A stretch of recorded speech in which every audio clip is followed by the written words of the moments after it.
Sir ये कूलोम्स में से करंट जीरो बोल के बोल रहा है, कहीं को तो भी ऐसा है सर। ऐसे हौले हौले टोटा नको पूछ के नहीं आता। अरे नहीं आता बोल के बोलो सर, गालियां कहीं को दे रही, नहीं बोले तो बदनाम कर देता है मेरे। देख रहे नहीं, करंट तेरे जैसा हौला नहीं है, बोलो वो चालाक है। उन्हें करंट हमेशा क्लोज्ड लूप में फ्लो होता, यहाँ भी क्लोज्ड लूप है, यहाँ भी क्लोज्ड लूप है।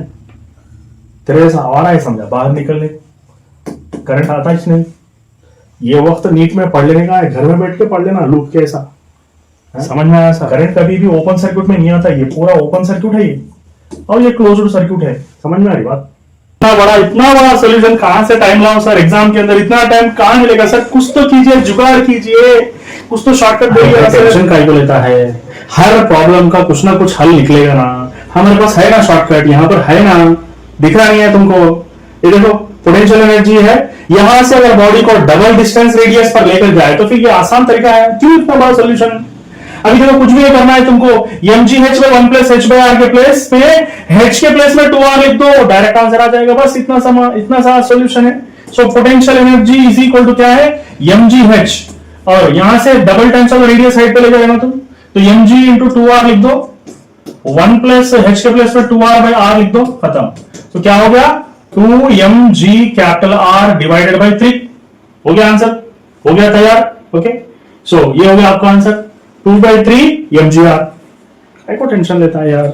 प्यारे बच्चों, इनका दावा है कि बगैर डायमेंशनल फॉर्मूला के भी हम प्रॉब्लम सॉल्व कर सकते। भला ऐसा कोई हो सकता?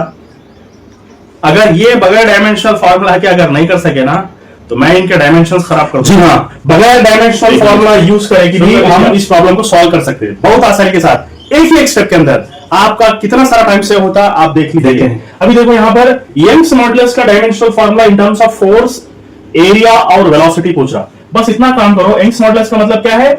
Stress by strain. क्या है इसका formula? Stress divided by strain. Stress का मतलब क्या है? स्ट्रेन का कोई डायमेंशन नहीं है यार, वो तो रेशियो है, कोई डायमेंशन नहीं। स्ट्रेस का मतलब क्या है? Force by area. ठीक है, बस आप यंग्स मॉडुलस का डायमेंशनल फॉर्मूला डाल दीजिए डायरेक्ट, एफ, ये एरिया ऊपर चलेगा तो पावर ऑफ -1 हो गया। अब इस फॉर्मूला के अंदर वेलोसिटी का नामो निशान नहीं है, तो फिर बेस्ट डाल दीजिए। माशाल्लाह माशाल्लाह, बगैर डायमेंशनल फॉर्मूला के साथ सॉल्व कर लिया डायमेंशल फॉर्मूला। अच्छा लगा तो चैनल को सब्सक्राइब कीजिए, दोस्तों को प्रिस्क्राइब कीजिए, कोई दिक्कत है तो नीचे डिस्क्राइब कीजिए। Thank you, Allah Hafiz. Sir हमको कहीं इंटीग्रेशन डिफरेंशिएशन रहता है नहीं नीट वालों को, फिर इंटीग्रेशन डिफरेंशिएशन के क्वेश्चन का पूछ रहे सर लोग। ठीक है, इंटीग्रेशन डिफरेंशिएशन को देखो तो मेरे को छाती में दर्द होता, कलीजा लब लब लब लब मार लेता सर। इसको बगैर इंटीग्रेशन के करा सकते हैं? कमजोर छाती लेके कैसा पैदा हो गई जान सकते हैं इसको। हर प्रॉब्लम को इंटीग्रेशन के बगैर भी कर सकते हैं, थोड़ा जुगाड़ लगाना, दिमाग लगाना पड़ता। देखो अब यहां पर क्या दिया? आई दे दिया, 10 + 4t बोल के दे दिया ना, है? और क्या बोला? t = 0 बोला, t = 10 बोला। अब देखो यहां पर एक काम करो, I1 पहचानो, इसमें t = 0 डाल दो, ये निकल जाता, तो क्या बचता है? 10 एम्पियर बचता। और एक मतलब t = 10 सेकेंड्स डाल दो यहां पर, तो I2 क्या होता? 4 × 10 40 हो गया, 50। ओके, 50 हो गया, 50 एम्पियर आ गया ना। अब पूछ रहा क्या? चार्ज पूछ रहा ना भाई, क्या पूछ रहा? चार्ज पूछ रहा। तो चार्ज Q = IT है, Q = IT because I = Q/T है ना। मगर यहां पर क्या करो? एवरेज डाल दो बस। I average × T। I average मतलब दोनों का एवरेज ले लो, 60/2, 60/2 10 60 हो गया ना, दोनों को ऐड कर तो 60/2 बोले तो कितना होता? 30 होता। ओके, सो 30, और टाइम क्या लेना? ये टाइम डिफरेंस देना पड़ता, 10 सेकेंड्स है। हो गया ना, 300 कूलम्स आ गया ना। कहीं को खाली पीली इंटीग्रेशन डिफरेंशिएशन है, परेशानी में कहीं कुछ समझे? प्यारे दोस्तों, हम सब मिलकर आपको फिजिक्स इजी करने के लिए आए हैं, और फिजिक्स के शॉर्टकट से कितना फायदा होता है आप लोगों को समझाएंगे। चाहे वो नीट का स्टूडेंट हो या जेईई मेंस का स्टूडेंट्स हो, ये हम आपको आसान तरीका समझाएंगे। एक ही प्रॉब्लम को 3 मेथड से करेंगे, डिफरेंट अप्रोचेस से समझाएंगे। ठीक है, सबसे पहले मैं पढ़ाऊंगा। अभी देखो आप लोग क्वेश्चन अच्छी तरह से देख लो। If the velocity of a particle is given by v = 45, find the average velocity during t = 0 to t = 2 seconds. सबसे पहले फर्स्ट मेथड मैं समझाऊंगा। फर्स्ट मेथड क्या है? v = 5 + 4t। ओके, तो यहां पर क्या करेंगे? t = 0 डालेंगे तो v1 क्या होगा? 5 बचेगा। t = 2 डालेंगे तो v2 क्या होगा? 13 बचेगा। अब एवरेज वेलोसिटी मतलब क्या करेंगे? v1 + v2/2 करेंगे तो एवरेज वेलोसिटी डायरेक्ट आएगा 5 + 13 by 2. ओके, तो 18 by 2 which is nothing but 9 meters per second. हो गया, एक मेथड है. फिर नेक्स्ट आप आ जाओ. ओके, पहले दोस्तों नेक्स्ट मेथड क्या है यहां पर देख लो अच्छी तरह से. v is equal to 5 plus 4t. v के प्लेस में डिफरेंशिएशन करेंगे, ds by dt डालेंगे, dt को उस तरफ कर देंगे और इसको इंटीग्रेशन करेंगे. ओके, तो इसको इंटीग्रेशन करेंगे तो s is equal to यहां पर 4t square by 2 plus 5 into t आएगा. ठीक है, तो यहां पर क्या होगा, डिस्प्लेसमेंट इज इक्वल टू 2 और लिमिट्स कहां से कहां तक 0 to 2. तो क्या करेंगे यहां पर, और t स्क्वायर के प्लेस में 2 डालेंगे, इसका मतलब 4 2 into 4 plus 5 into again 2. So 2 4s are 8 plus 5 2s are 10. Okay, कितना आ रहा है, 18 आ रहा है. तो एवरेज वेलोसिटी मतलब displacement by time which is nothing but how much, 18 by t. t का मतलब कितना है यहां पर, 0 to 2 मतलब 2 seconds. तो आंसर क्या आ गया, 9. तो यहां पर भी आंसर 9 आ गया. ओके, मेरा तो हो गया, आप आ जाइए, आप बोलो. ओके दोस्तों, नेक्स्ट क्या है, थर्ड मेथड. यहां पर थर्ड मेथड देखो, जस्ट इक्वेशन को थोड़ा पहले 5 लिखेंगे, उसके बाद 40 लिखेंगे और उसको कंपेयर करेंगे v is equal u plus 80 से. तो ये के प्लेस में क्या है, पर यहां पर a के प्लेस में 4 है और u के प्लेस में 5 है. ठीक है, तो हम ये फॉर्मूला यूज करेंगे, डिस्प्लेसमेंट मालूम करेंगे, ut, u मतलब कितना 5. ओके, और t क्या है 2 सेकंड, 0 to 2 ना, 2 ले लेंगे. तो 5 into 2 plus half into 4 into 2 square. ठीक है, तो 5 2s are 10, 8. सो डिस्प्लेसमेंट क्या है यहां पर, 18 मीटर्स. सो एवरेज वेलोसिटी जो यहां पर है ना, वही फॉर्मूला यूज करेंगे, displacement by time which is nothing but 18 by 2 which is nothing but 9 metres per second. ठीक है, हो गया. आपको पसंद आ गया तो लाइक शेयर करो, सब्सक्राइब करो दूसरों को, ताकि उनके अंदर भी एक क्रिएटिविटी बढ़ जाए, प्रॉब्लम सॉल्विंग का एक स्किल डेवलप हो जाए. Thank you. Again we came. Sir, here students are unable to remember 30 formulas and you are talking about 3000 short tricks. It doesn't make a sense. It doesn't make a sense. What sense? Senseless. What you No are saying. sense, no new sense. I don't accept Only this. common sense. No. You are talking with innocence. See here, what is there here? See, you can just see the problem. Huh? See this lengthy method given. कितना बड़ा method है, कितना बड़ा method है. I am not asking you, मैं तुमको रट्टा मारने के लिए नहीं बोल रहा हूं, मैं लॉजिक यूज कर रहा हूं. समझो बात को. यहां पर देखो, अभी यहां पर दो कैपेसिटर सेम है बोल के बोला, क्या है, इक्वल.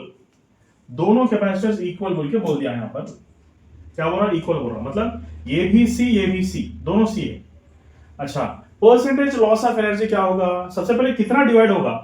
जब देखो 100% एनर्जी इसके अंदर है, तो दोनों में कितना एनर्जी डिवाइड होगा. कॉमन सेंस से बोल सकते हैं ना, ये दोनों कैपेसिटर्स अगर सेम है तो एनर्जी किस तरह डिवाइड करेंगे, सिर्फ 50% और ये 50% डिवाइड करेंगे ना. आंसर हो गया, लॉस ऑफ एनर्जी मतलब 50%. ओके, अब ये प्रॉब्लम देखो. अब ये प्रॉब्लम देखो, ये 2 माइक्रोफैराड्स एंड 8 माइक्रोफैराड्स, एनर्जी किस तरह डिस्ट्रीब्यूटेड होगी. ये 2 एंड ये 8, यहां पर 20% होगा, यहां पर 80% होगा एनर्जी. बस depending upon the capacitors the energy is divided, that's it. How much energy is dissipated from this to that one means 80%. Here how much energy is dissipated from this to that means 50%. कौन रट्टा मारने के लिए बोल रहा भाई, logic है हर एक के पीछे. अरे सब बार बार आया मत करो, परेशान कर दिया. सर, ये प्रॉब्लम को बगैर पेन एंड पेपर के कर सकते क्या आप?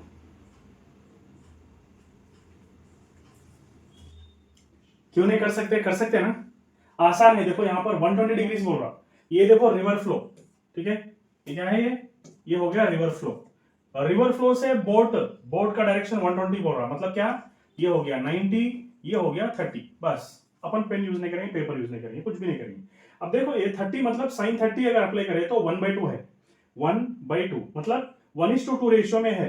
मतलब ये अगर 0.5 है तो इसका आधा होना चाहिए, इसका आधा मतलब कितना, 0.25. पाइथागोरस थ्योरम अप्लाई करेंगे बस. देखो साइन, दैट्स इट. तो कितना answer, this is. How many seconds will you take to solve this problem? Just 1 second. In 1 second we can solve this problem. Very simple. Boat river problem. Velocity of boat, velocity of river. Pythagoras theorem. 10, 8. What is the resultant velocity here?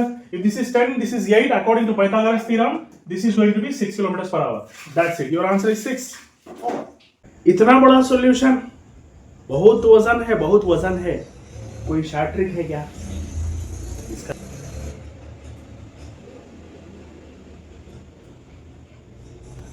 Okay, short trick है ना। देखो, boat अगर down stream जाना तो 6 hours और upstream जाना है 10 hours, तो स्टिल वाटर के अंदर कितना टाइम लगेगा? इसके लिए आंसर है 2 × 6 × 10, यानी कि 2 T1 T2 by T1 plus T2. Okay, so 2 × 6 × 10 120 by 6 plus 10 16, exactly 7.5 hours आएगा। इतना बड़ा आंसर की जरूरत नहीं है। Thank you sir.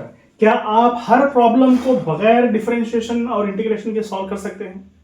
इंशाल्लाह मैं करके बताऊंगा, कोशिश करूंगा कि इस प्रॉब्लम को बगैर डिफरेंशिएशन के कर सके। अब देखो, डिफरेंशिएशन वाला मेथड भी देख लो आप लोग, इतना लंबा है, जो कि नीट वालों को डिफरेंशिएशन थोड़ा मुश्किल है। अब इसको बगैर डिफरेंशिएशन के भी कर सकते हैं। अब ये जो इक्वेशंस दिया ना, x = 60, इन इक्वेशंस को हम s = ut + ½ at² से अगर कंपेयर करेंगे तो x एक्सिस के अंदर ये क्या होता है मालूम है आप लोगों को? इसको क्या बोलते हैं? इसको क्या बोलते हैं? ux बोलते हैं। ux = 6 और यहां पर uy = 8, बिकॉज ut के प्लेस में uy बोल के बोलते हैं। अब यहां पर जो है ना, ये वाला ux है और ये वाला uy है, तो ux के प्लेस में 6 है और uy के प्लेस में क्या है? ut, मतलब 8 है। तो इन दोनों का रिजल्टेंट क्या होगा? According to Pythagoras theorem it is going to be 10 metres per second. That's it. कोई डिफरेंशिएशन नहीं, कोई इंटीग्रेशन नहीं। थैंक यू प्यारे दोस्तों, स्क्रॉल मत करो। सिर्फ पाइथागोरस थ्योरम यूज करके मैं 90% बोट एंड रिवर के प्रॉब्लम सॉल्व करना सिखाऊंगा। अच्छी तरह से याद रखो, यहां पर वेलोसिटी ऑफ ए स्विमर दे दिया, कितना दिया? 4 km/h बोल के दे दिया, और ये शॉर्टेस्ट टाइम का केस है। तो बोट इस तरह, यानी कि स्विमर इस तरह जाने की कोशिश करेगा तो जाएगा इस तरफ।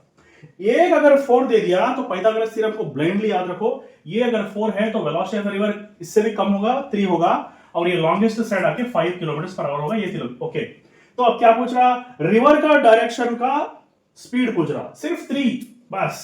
पाइथागोरस थ्योरम, ज्यादा सोचने की जरूरत ही नहीं है। प्रीवियस ईयर क्वेश्चन है, कोई मामूली क्वेश्चन नहीं करा रहा हूं, जेईई मेंस का 2023 का क्वेश्चन है।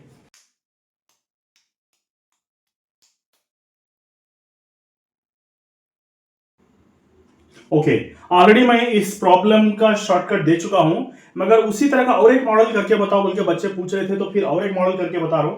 तो यहां पर अगर बोट अपस्ट्रीम जा रहा है, यानी कि पानी के अगेंस्ट जा रहा, और यहां पर पानी के साथ जा रहा, तो अपस्ट्रीम कितना टाइम लग रहा है? एक डिस्टेंस ट्रैवल करने के लिए 6 आवर्स, उतना ही डिस्टेंस डाउनस्ट्रीम ट्रैवल करने के लिए सिर्फ 4 आवर्स लेगा। तो पानी अगर स्टिल है, यानी कि रेस्ट में है, जब बोट उतना ही डिस्टेंस ट्रैवल करने के लिए कितना टाइम लगेगा? इसके लिए इतना लंबा मेथड्स की जरूरत नहीं, सिर्फ शॉर्टकट क्या है वो? टाइम एट रेस्ट, यानी कि रेस्ट में अगर टाइम होना है, टाइम एट रेस्ट, सिर्फ 2 T1 T2 by T1 plus T2 apply कर दो। सो 2 4 8, 8 6 48 डिवाइडेड बाय 10, 48 डिवाइडेड बाय 10 मतलब कितना? 4.8 आवर्स आपका आंसर है। Thank you.